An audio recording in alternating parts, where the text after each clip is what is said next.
1, 2, 3, 4.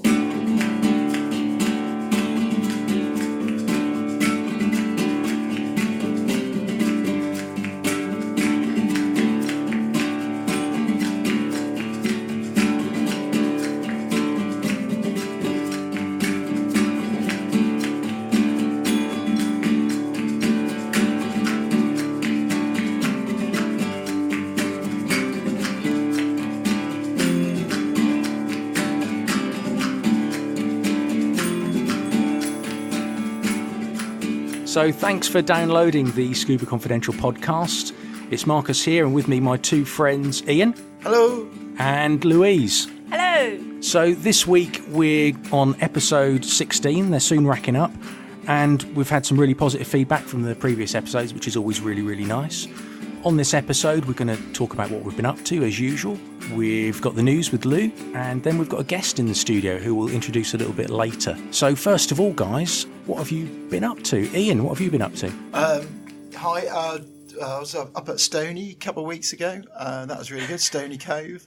And I was on the dive master duty for the local centre. And that was a really good weekend. We'd had quite a few students up that weekend doing advanced open water dives, whole certification, and that was a really good weekend. The weather was out really nice, so that was all good. Yeah, what sort of water temperature were you getting? Really cold. Unfortunately, I found out how really cold it was by a little small schoolboy error. And what would that be, Ian? It was dive master things. When you get really busy, don't you? Brace yourself, Lou. You're making sure everybody's all zipped in, and everybody's zipped in their suits. Make sure everybody's all safe. I think I can see where this is going. And I didn't zip myself in. I didn't get zipped in. And the first thing I knew about it was I did a big giant stride. Everybody was in, and get really cold. All this water come rushing in. So was the zip fully open? Yes. Yeah, and I had my new thermals in. I was looking forward to start first dive of the year.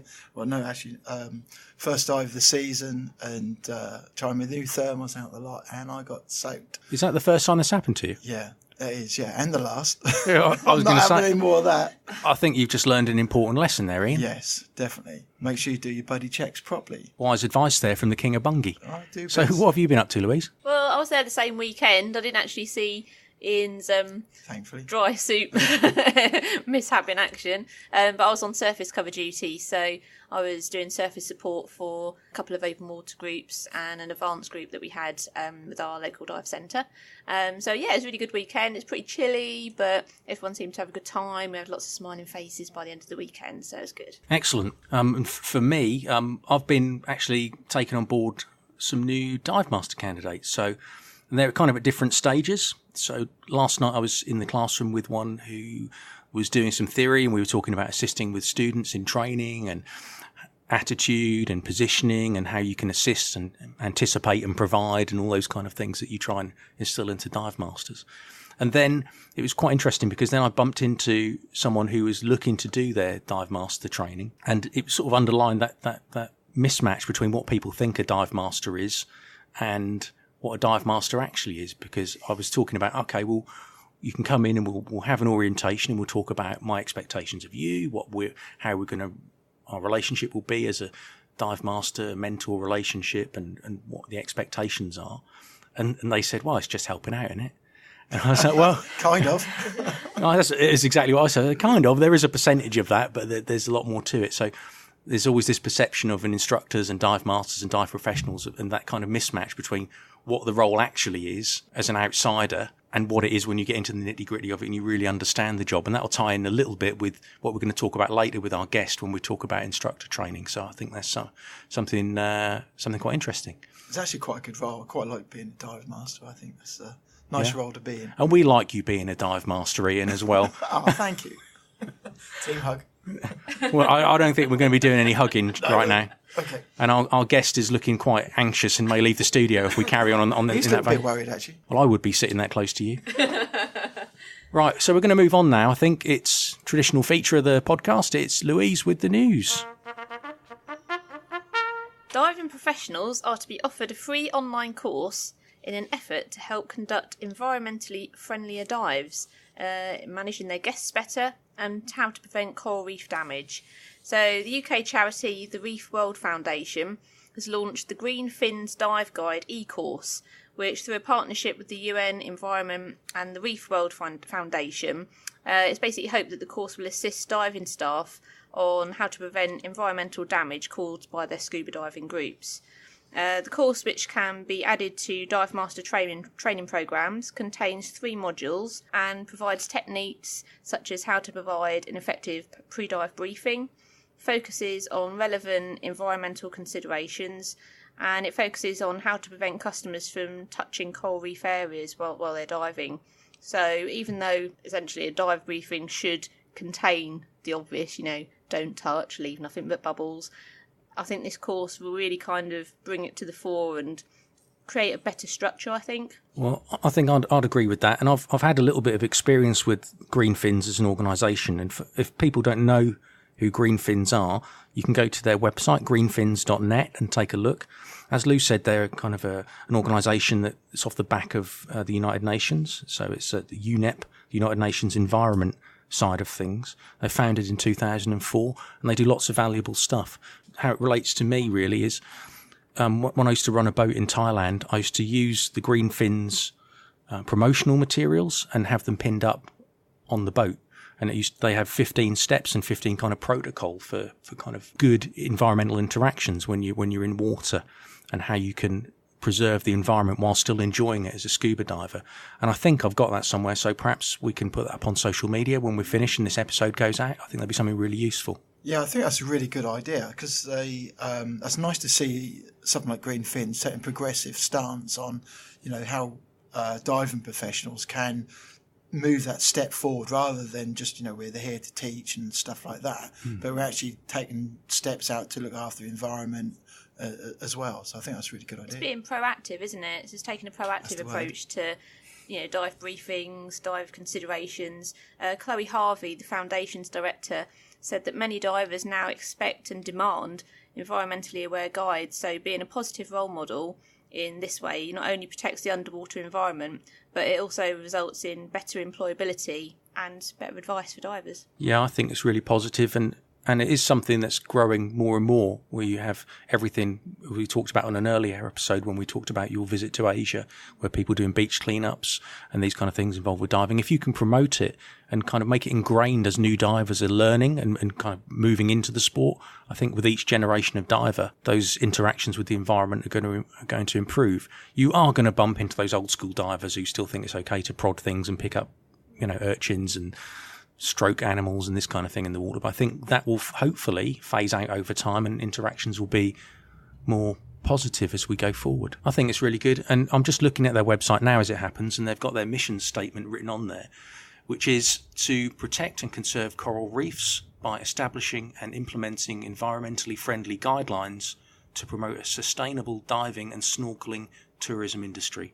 And that sounds pretty positive to me. I don't know about you guys. Cool. So the next story is maritime archaeologists have discovered what is believed to be the world's oldest shipwreck. Hailed as an archaeological breakthrough, the remains of a Bronze Age merchant ship dating back to around 1600 BC, which is around 3,600 years ago, was found some 50 metres off the Turkish coast near the city of Antalya. It's believed the ship was on its way to the west of Crete when it was caught in a storm and struck some rocks. Now, over the past 6 months, the Underwater Research Centre of Acadis University have carried out extensive studies on the ship's cargo, recording and measuring the artefacts using photomosaic techniques, as well as sonar scanning around the area of the wreck, essentially. So the wreck rests in around 40 metres underwater at a 45-degree angle, and it was carrying an estimated 1.4 tonnes of copper and tin ingots that had been mined and moulded in Cyprus. And it's the cargo in particular that's captured the archaeologists' imagination and has provided them with a better picture as to when the ship actually went down. The team counted at least 77 ingots, many of which have a pillow-type appearance, which dates back to the 16th or 15th century BC.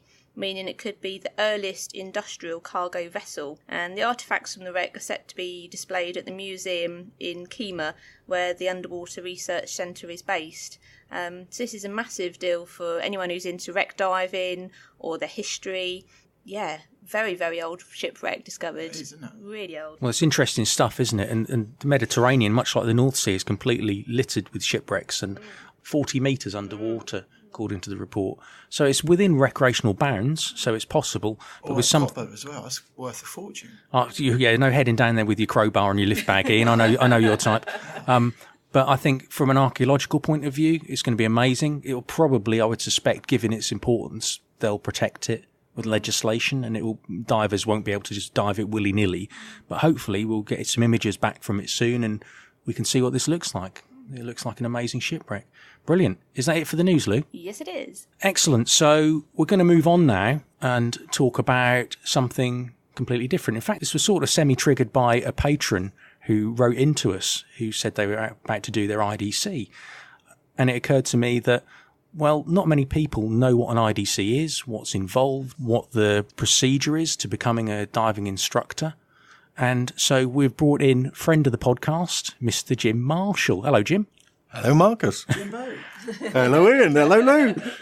Nice of you to come in and join us. How are you doing? Yeah, well, very well, thank you. Thanks for having me. Well, you're looking very suntanned and beautiful. Where have you been? Literally just landed this afternoon, come back from the Mediterranean. What, you're such an international jet setter. Whereabouts have you been? The Costa del Sol. Costa del Sol. Yes, the Costa del Sol. And they let you out?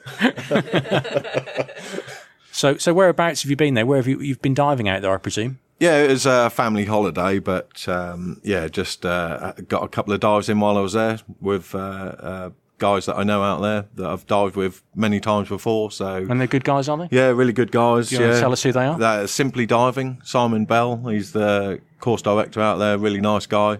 Known him a long time, and looks after me when I'm there. So yeah, really good. But we got to do a couple of new dives, which was nice. Sort of very much like you've just spoken about, actually. One of the wrecks there. Oh, really? Really good, yeah. That was you who discovered it, was it? Yeah, I wish. Yeah. It's a long swim from Spain. You must have had a hell of a tank on your back. Yeah, my 800-metre swim. So what is the diving like out there, just for people who've not been to that area? How would you describe it? It's really, really nice diving. It's relatively easy, simple diving. Water temperature's quite nice. This time of year, it's around about 15 degrees, but with a wetsuit on, 7mm semi, you're okay. So that's quite nice. Visibility's probably 10, 12 metres. So that's quite nice. Very different to here. So very nice. And, you got everything from 40 metres to 10 metres, 8 metres. So there's something for everyone. So someone conceivably who's just a newly qualified open water diver could get something out of a trip over there. Yeah, absolutely. There was a couple of courses going on while we were there. They were off doing what they needed to do on their course, and we were off in a deeper bit looking for marine life. Did you see much at all? Is there much wildlife? Yeah, no, we saw. I actually got to see a couple of things that I've not seen before, which I was amazed by. I actually thought I'd discovered the world's biggest nudibranch. Nudibranch. Oh, okay. Not heard of a nudibranch? We don't want to go down that rabbit hole right now, Jim. Ian just heard the word nude. Yeah, so I thought I'd discovered the world's biggest nudibranch, but it turned out to be a sea hare, which I'd never heard of, never seen before. You've not come across a sea hare before? No, absolutely amazing. So I perhaps should have rephrased that slightly, but maybe. It's illegal, isn't it? So that was pretty amazing. But also a flying gurnard. Oh, And wow. I mean, if you've ever seen one of those with their blue fins and wings, incredible. I've never seen one before, so that was really nice. And that just goes to show, because you've been out there, I don't know how many times. In fact, you lived in Spain for a Yeah, while, I did, didn't yeah. you? So it's not like you're a stranger to those waters, and to see something after all those dives out there is just sort of underlines how varied and interesting diving is, Yeah, I mean, you have got everything out there. I mean, I've seen sunfish out there. Which are the most incredible. Mola. Mola. Quite big, Yeah, and they do about 3.5, 4 metres in diameter. The ones that we've seen are about 2, so they're still pretty big. interesting fact is, although it's a sunfish, the Spanish actually call it pescado luna. Oh, moonfish. Moonfish. So, but yeah, really nice. I've seen those. But the gurnard was nice. Only a little fish. That's a bit weird, isn't it? So we call them the sunfish, and they call them moonfish. I think Ian's grasped it, ladies and How gentlemen. does that translate? Why, George, he's got it. He's sharp. To get up early in the morning to catch him out. Well, exactly. It's interesting, isn't it? You found that interesting. Anyway, moving on Swiftly. swiftly from the sunfish, moonfish conundrum. The reason why I invited you in, Jim, firstly, you're a patron. Secondly, you're a friend of the podcast anyway. You know us guys. But thirdly, tying in with what we talked about earlier, you've recently completed your instructor training. So you've gone from the position of being a dive master to being an instructor. And I thought it'd be quite a nice thing for people listening to have an overview and understanding of what's involved in going through that process, because there's always this misconception, like I talked about earlier, this mismatch between what people think instructor training is and what it actually is, and how you should prepare for it, and the kind of tasks that are involved as you work your way through it. So first of all, for people who don't know what the hoops you have to kind of jump through and the things you have to achieve to become an instructor, we're talking about within the PADI system. Obviously each agency is slightly different, so we're talking in very general terms here just about the PADI system, because it's one that Jim has recently done. But generally, a dive master, when they're ready to make that step, would then complete what's called an IDC course, which is an instructor development course. And that takes place with a course director and normally staff instructors and master instructors, who then, over the period of several days, depending on the length of the course and the environment that they're in, will then help the dive master to then develop into an instructor in various areas. At the end of that instructor development course, if the training has gone to plan and they've hit the various scores and marks and achieved what they need to achieve, the course director will then sign them off as having completed their IDC. Now, that doesn't mean they're an instructor. That means they've met the requirements of an instructor development course, and they can then apply to do an instructor exam, which is shortened to IE when you hear people talking about it. Now, that's something completely different. So the IE process means you're then examined by a PADI examiner, someone independent to the person who's trained you, over a 2-day period, and you put through your paces, and they want to get a snapshot of your teaching in various key areas: confined water, open water, classroom, exams and theory. All these different areas are then put to the test with no input from the staff instructors and course directors who've been involved in your training up to that point. They can only be there for moral support, to bring you coffees, make sure you're in the right place at the right time, and this kind of thing. And it's quite an intimidating thing for a lot of people, and it's quite a stressful thing, but it's also a hugely rewarding thing to do as well. So I thought we'd have a look at that and just talk about your experience of it for people as an outsider looking in, what they might expect from it. So first of all, Jim, before we get into that, what was your kind of diving, I wouldn't say career, but how did you get from being a non-diver to being a dive master and in a position where you then going to apply to do your instructor development course? Okay, so I was a bit of a latecomer to diving. I first dived, I think, 7 years ago. So, something I always wanted to do, but never got around to doing it. Finally took the plunge, so to speak. He's getting his puns out already, folks. Dipped my toe in the water. Yeah. I'll shut up now. So, and wanted to do that. And all I ever wanted to do was scuba dive. I didn't want to go into teaching, didn't want to do any of that. But as I sort of got more and more confident, got better at what I do, which you do, you gain that experience, don't you? Felt that. And you get some good students come along? Some, yeah. Some not so good. So, Stop looking at Ian like that. Why are you looking at me? So I did that for a while and decided to become a dive master because I saw other dive masters doing it. Thought it'd be easy, like a lot of us do.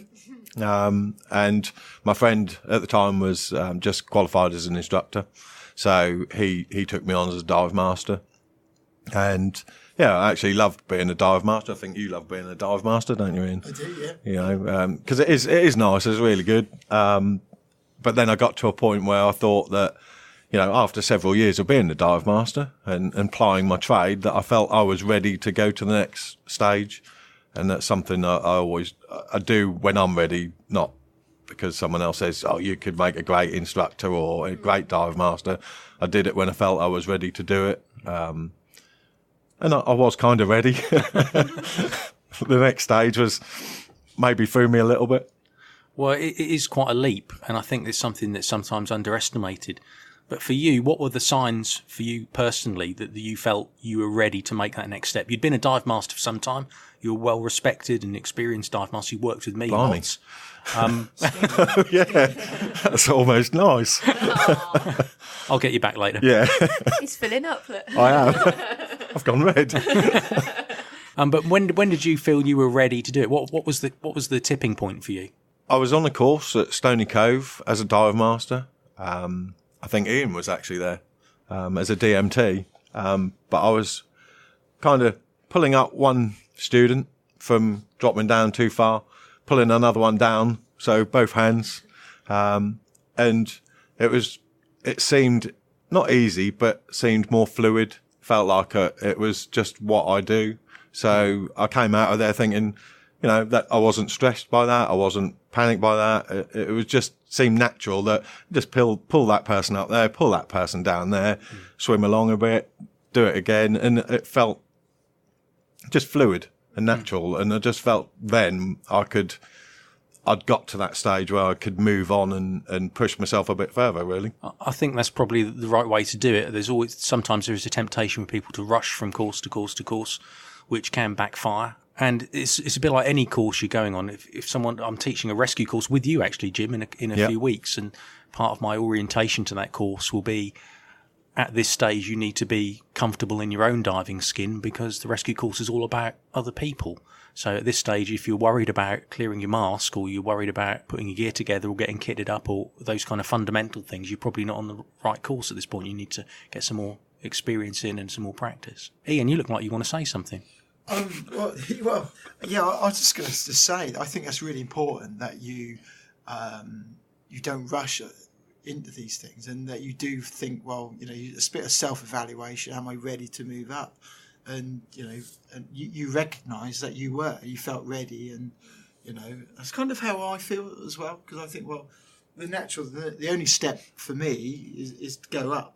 But I think, well, I'm quite happy. I've seen you go up a few times. That's a buoyancy issue. You can see us afterwards. I can do a peak performance buoyancy course with you. Okay, cool.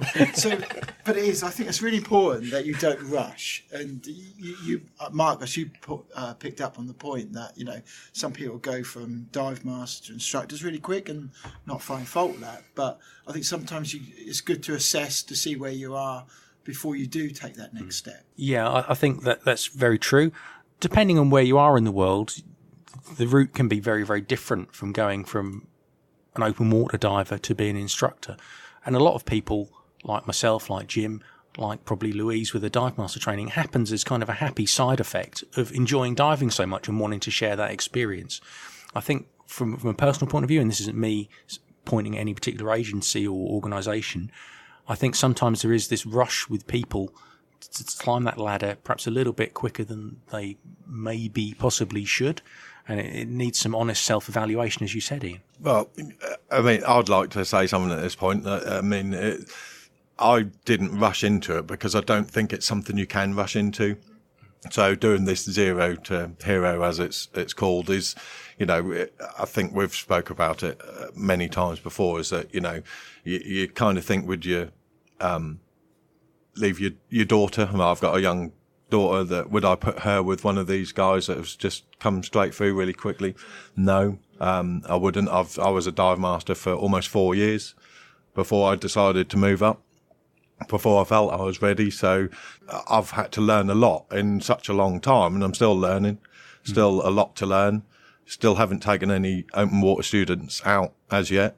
Really looking forward to doing that. But, I think that's something really I don't think you can rush at all. At the end of the day, I always say, we're not baking cakes. If something goes wrong, there are consequences. So you need to be very conscientious and meticulous about what you're doing, in my opinion.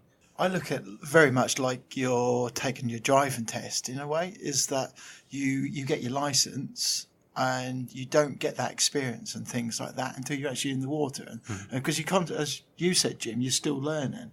And it's not until you start doing these things, especially when you take that step as becoming a dive master, say, that you now that mindset change from thinking about me, I'm thinking about everybody else, where they are in the water and things like that. And every time I'm on duty as a dive master, I learn something else. You know, there's a new scenario, there's new people, there of new skills, they're at different levels, and the different weather conditions, things like that. And every time there's something new. And I think it's really good. But also, I was going to say as well, is that you can get a career, as you've found, you know, where you can maybe qualified of a level here and then go get a job abroad and get that experience as a dive master and things like that, where you can learn and as an apprentice on a dive boats and stuff like that, which we've had students go abroad and do that. If anyone comes in the dive centre and inquires about their dive master course, I always explain first and foremost that it's not just another diving course, and that you're essentially training to be a role model. You're representing yourself, the dive agency, a dive centre. So there's so much more to it than just diving. There's not actually that much diving involved on the actual, certainly on the dive master course anyway. And I think the same principle applies to the IDC. I think that's absolutely true. And part of what I was speaking with the candidate last night about was sort of echoed what you just said, actually, Lou, in that I said to him to imagine a Venn diagram of good diver and good dive master. And there's an overlap in the middle, which is where the two meet. But being a good dive master and being a good diver are they're not mutually exclusive, but they're different disciplines. And I think that's something that you need to get across in, you know, if it's taught well, a dive master course or an instructor course, it comes across in the orientation and you set the scene for people on the course so they know what to expect. That sort of brings me on to what I was going to mention, actually, what the goals of the IDC are, really. When someone arrives at an IDC, they're obviously a dive master, but they don't know how to teach within the PADI system yet. So one of the goals of the IDC is to introduce candidates to the PADI system. Obviously, not all candidates are familiar with it. A lot of people, like Jim, who's sat here with us now, came through the ranks of PADI as that particular agency. But there's such a broad reach of agencies across the globe that potentially in that same room alongside Jim could have been sat an instructor from BZAC or SSI or NAUI or any number of agencies who's learning from scratch the PADI system. So there's an element of learning how the courses structure together, crossing over and learning a different way of teaching. It's also a way of measuring performance against defined objectives. So objectives for instructor quality are kind of set by PADI in this particular instance with this agency. So there are minimum scores each step of the way and clear definitions of what's expected. So each candidate is measured against that. And that scoring and that criteria is the same globally. So it's really important and achieve some consistency. Bear in mind that PADI, I think, are one of the few agencies, perhaps not exclusive, but one of the few agencies who then examine independently the candidates. You can have, within some agencies, you can have a situation where someone trains with an instructor all the way up and then they sign that person off as an instructor at the end of it. Whereas the IDC is and the IE is that situation where, okay, we've done the work with Jim and developed him. Now someone independently is going to judge and assess whether you're ready to be let loose in the world with students, yeah? On that point, that sounds quite a good idea to have somebody independent sign you off, because that's another fresh pair of eyes to see somebody in action, isn't it? Well, that's right. It's just trying to make sure there's a consistent standard. And this is why when at the end of an IDC, before going to an IE, a good course director and good staff instructors will sit down with that candidate and have kind of like a little one-to-one counselling session with them. Say, okay, these are your strengths, these are your weaknesses, these are the things that you can concentrate on and work on, or these are the bits you're really good at, and give those candidates an honest assessment so they know where they stand. Because the next time they're in the water or in the classroom, they're going to be in front of a PADI examiner in this instance, who's got strict criteria they're working to ensure that the people who then leave and are signed off at the end of that weekend are at a standard that they're happy with. So the course director has to be happy before he'll sign off to say the IDC is completed successfully. So there's kind of a two-tier thing with it as they're going through it. With the IDC, they have to complete all the sections, but there's no number of maximum attempts. So when people are being assessed, if they fluff something in the pool on an IDC, it's not the end of the world, although it feels like it at the time to a lot of candidates. And I've had situations where people get tearful and upset and angry and all these kind of things. And that was just Jim yesterday. Yeah. I've done all of those. But it is quite intensive to do, and we'll talk about that in a second. But there's no number of maximum attempts.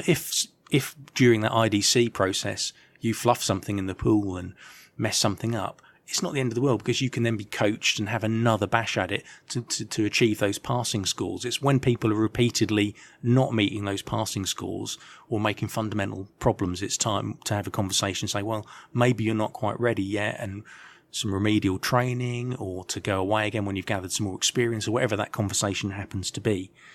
And although obviously the primary purpose of the IDC is to pass the IE at the end of it, that sort of becomes a happy side effect of doing the IDC. So if the IDC, the instructor development course, is done correctly, I always think that passing that IE, it kind of just happens automatically, because then when people arrive with the examiner, if you've trained them correctly, they should already have those skills, that knowledge. They know how to link the courses together, how to present the skills.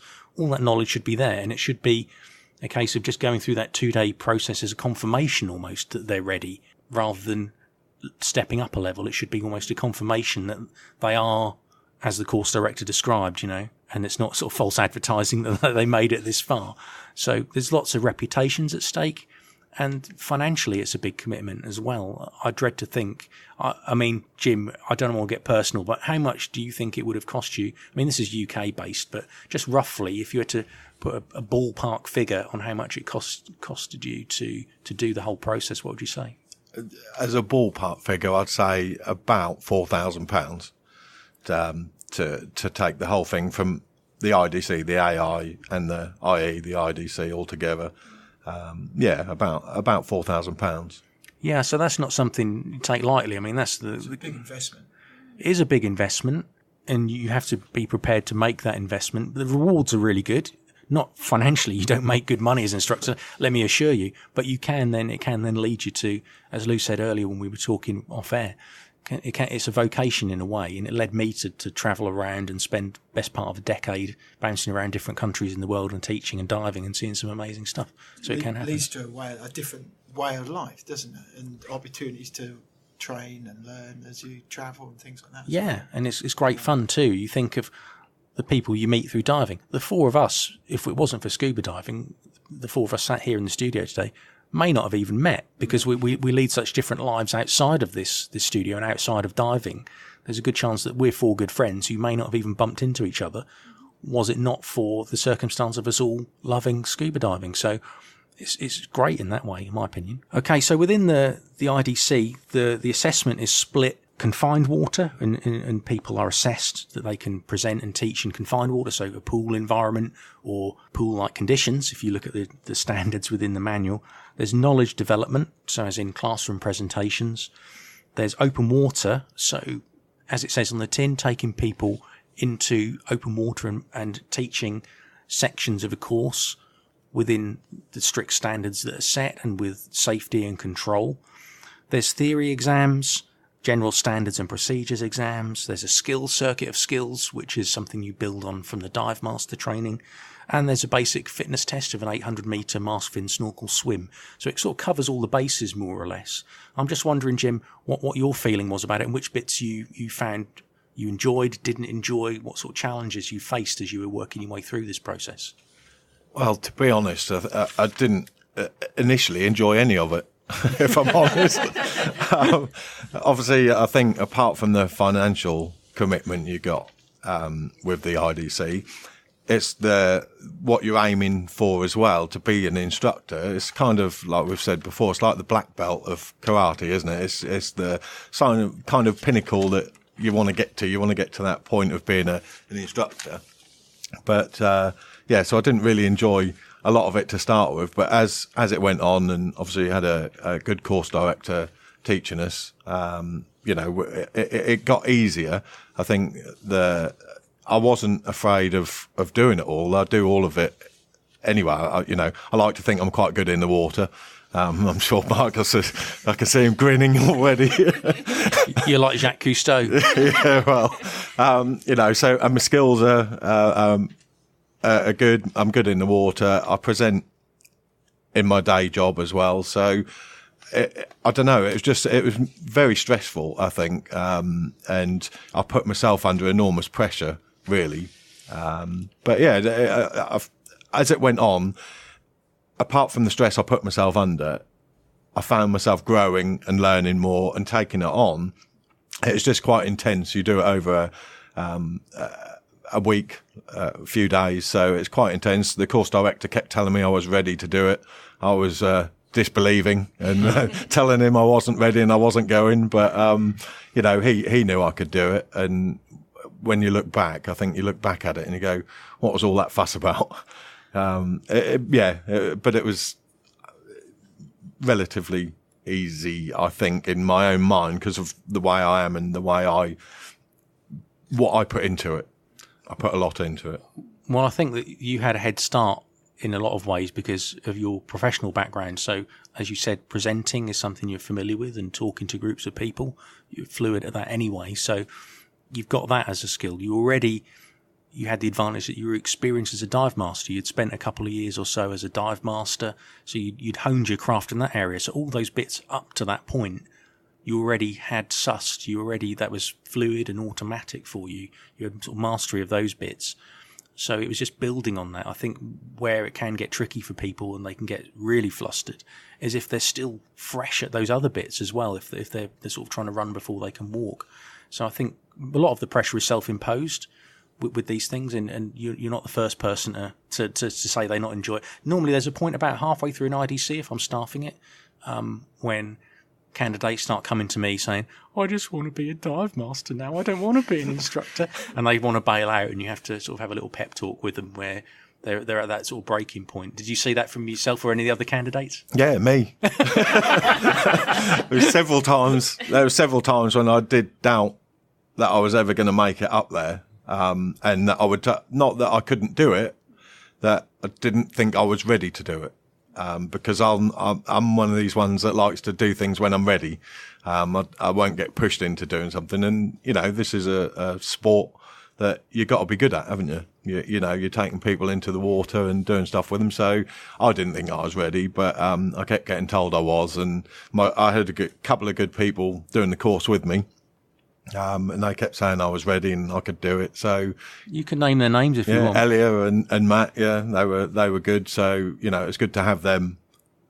Elia, I'd done stuff with Elia before. We'd done the SSI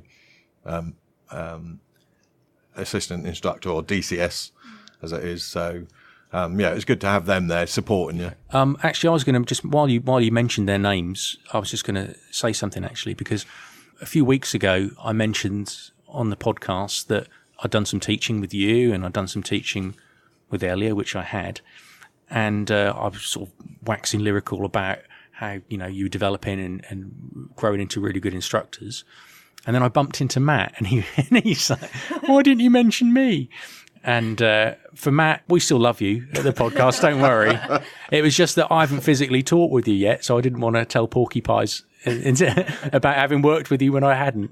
But, soon we'll be able to work together and then you will get a proper mention, I promise, mate.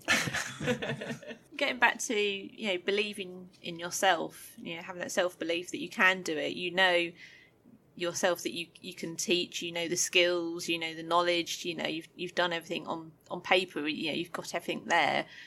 And I think to have a bit of a self-effacing attitude isn't a bad thing sometimes. Someone who's a bit too overly confident, I don't think that's necessarily a good thing or good trait to have, really. So I think, like you were saying, you knew you could do it, but when it came to the crunch, you might have had a couple of doubts. And that's when, like you were saying, a good course director, good trainers really come into their own, I suppose, isn't it? Yeah, I mean, I'm a pretty confident person anyway, I like to think. You hide it so well. Yeah, I do. Yeah. But something like this, I always want to be the best as well. I'm not always going to be the best, but I like to think I can be the best. So I won't do these things until I know I can kind of achieve it. so that I can go to someone like Marcus and say, I'm better than you. You know, it's not going to be long. But in all seriousness, I won't do something unless I'm good at it. So, because you just show yourself up, don't you? Well, I think, there's an element of being conscientious. There's an element of professional pride in it. All those things combined. When I knew you'd make a great instructor was when we were working together as a dive master, and you were looking over my shoulder, asking me why I was making certain decisions and going through the instructor manual with me and looking at how methodical I was, because I tend to be a bit OCD with my Was I really paperwork. showing that much interest? You were feigning it at least. And I thought, well, that is a really good sign for a start. Some dive masters just turn up and walk around with their sunglasses on and then walk away again at the end of it and have no input. But you always added to the course. You always brought something to it and wanted to understand what was happening and why, which is really valuable. Because when you have completed your instructor training, suddenly there is no backstop. You are the man in charge or woman in charge. And in the water and on land, you're the one making the decisions. And if you haven't been paying attention as a dive master, if you have been that guy wandering around or girl with the shades on and just living the life of a dive master, you're going to be ill prepared for what comes ahead when you are that decision-making person. So I think that was a credit to you up to that point. You'd already shown an interest and had a kind of, like I said, a head start in the process when you got to the IDC. So that was really good. We've spoken about there's confined water assessment, open water assessment, classroom assessment of how you conduct theory sessions within a training environment in the classroom, and the swims and the fitness and all those kind of things. But that's sort of an overview of it that happens over a couple of weeks. I think that Lou's got some questions for you as well, haven't you, Lou? Yeah, so I was just wondering, Jim, what advice would you give to someone who's considering doing their IDC in the near future? Just make sure you're ready. Don't just do it because you can and because you get that rating of instructor. Like we said, you're taking people into the water and, you can take them potentially down to 18 metres, which is pretty deep, and if they're new to scuba diving, so just make sure you're ready to do that. But do something I didn't do. Keep calm. Keep really calm. It's easier said than done when is. you're being assessed, though, isn't it? It is. But I mean, I was lucky. I had a great examiner, Jason, the guy that was our examiner, and he made me feel at ease right from the get-go, really. So that helped. But yeah, just keep calm. It's looking back, like I said, I look back and I think, what was all that fuss about? Because I knew what I needed to do and I was trained to do it well. So, just keep calm. Hindsight's a wonderful thing. Yeah, it is. Yeah. But do it when you're ready. Yeah, I think that's absolutely true. If I had a bit of advice for people about to do their IDC, just butting in on Jim's question like you do, I would say just spend some time preparing before you rock up for your actual IDC.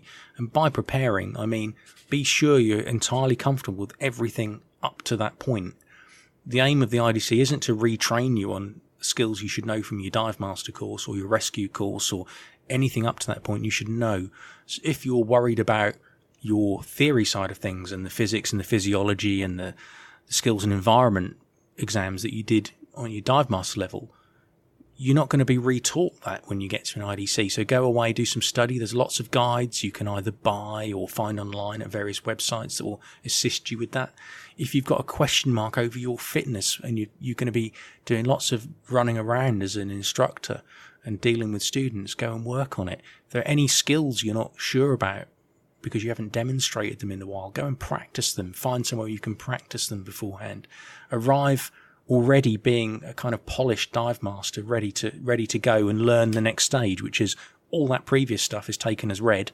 Now we're going to talk about how you structure the courses and how you can direct dive masters working with you where you need them to be in the water and on land. Have we got any more questions for Mr. Jim? I was just going to ask what certificates you actually need or needed to get in place before you went on the course. The 800-metre swim, you said, didn't you, Jim? Yeah, 800-metre swim, yeah.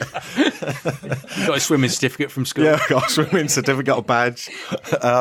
So dive master, obviously, is a prerequisite, and your EFR instructor. So you got what's the EFR? emergency first response instructor. So you got to be able, obviously you got to be EFR certificated and be able to teach it as well. I'm doing one on the 28th, I believe. Check him out. Yeah, check me out. Yeah. So yeah, you got to be an instructor, and they're the two prerequisites. You got to be fit, and you got to be ready. I think, like Marcus said, I've spent a lot of time studying, probably too much, really. But that's just how I am. I like to make sure that I know everything. I wasn't fazed by the exams because I'd studied enough, and it was just all the exactly. So yeah, excellent. And another thing as well with that is people can cross over from different agencies, Ian. So you could have someone conceivably who's trained with SSI or NAUI or BZAC or any other agency, RAID, up to that point, and then want to make that crossover. And then they need to get the training materials ahead of time and get familiar with them as well, would be my advice. As Jim will tell you, there is an e-learning package with the particular agency of PADI. There is an e-learning package which you then go through prior to your IDC, which takes several hours. We're talking, if you did it back to back, you can write off a day or so because there's a lot of information to take on board. And again, when you arrive at your IDC, you need to have done that pre-preparation. Your course director, your staff instructors, master instructors are going to make that assumption that you've done your homework before you arrive. And if you haven't, you're going to be shortchanging yourself when you arrive on the course, because people are going to be discussing concepts and issues that you should know that you won't know, even though you've had the training materials right under your nose up until then. What qualities do you think a good instructor should have? I was going to mention this earlier when, good question. Thank you. I was going to mention this earlier when Marcus was talking about dive masters, is that 90% of what you need to be a dive master and instructor is attitude. It's not your skills. It's not how good you are in the water, how good you look in the water. I look good, but naturally, Jim. Naturally, it's your attitude. It is your attitude, and putting those other people before yourself, and knowing that you're confident enough in your abilities to help those people should they need that help. So, and I think it carries on through to instructor as well. And if you've got the right attitude towards doing that, and you got to remember, this is for me as a hobby, and like for most of us, we've all got our day jobs, haven't we? So we're representing our local dive centre as well, and all of those things. But its attitude is for me, and I see lots of people think they can be a dive master because people like myself and Ian make it look easy. But, they don't see us doing all the running round and what we do and what we do in the water behind their backs. They don't see all of that, do they? So, it's attitude. You're going into the service industry, aren't you? As soon Absolutely. as you go into the professional diving kind of fraternity, you're entering the service industry. So not only are you responsible for divers, but you're there to guarantee they have a good experience, that they're safe, that they're comfortable, and that they get the most out of the course and their training. Oh, yeah, and you've just hit the nail on the head there. We're professionals, aren't we? We are professionals, so... You wouldn't know to look at us. Albeit part-time, but we are professionals, and, you've got to take that seriously. I think that's really cool. Unless anyone else has got any questions, I think we'll let Jim off the hook now and wind things up. So I thought it was a really nice interview, and thanks for coming in, Jim. It's been really nice. Thanks for having me. Thanks for popping in. Thank you, Ian. So hopefully if you're thinking of becoming an instructor in the future, you've got an IDC coming up, perhaps you're a dive master who's got the urge to take that next step, you might have got something out of this. And we haven't gone into graphic detail because obviously each agency is slightly different, but just as an overview of what to expect when you move up to instructor level training and how you can prepare and some of Jim's experiences. That's pretty much it for this week, I think. So thank you for listening, and we'll see you next time on Scuba Confidential. Bye-bye. Bye.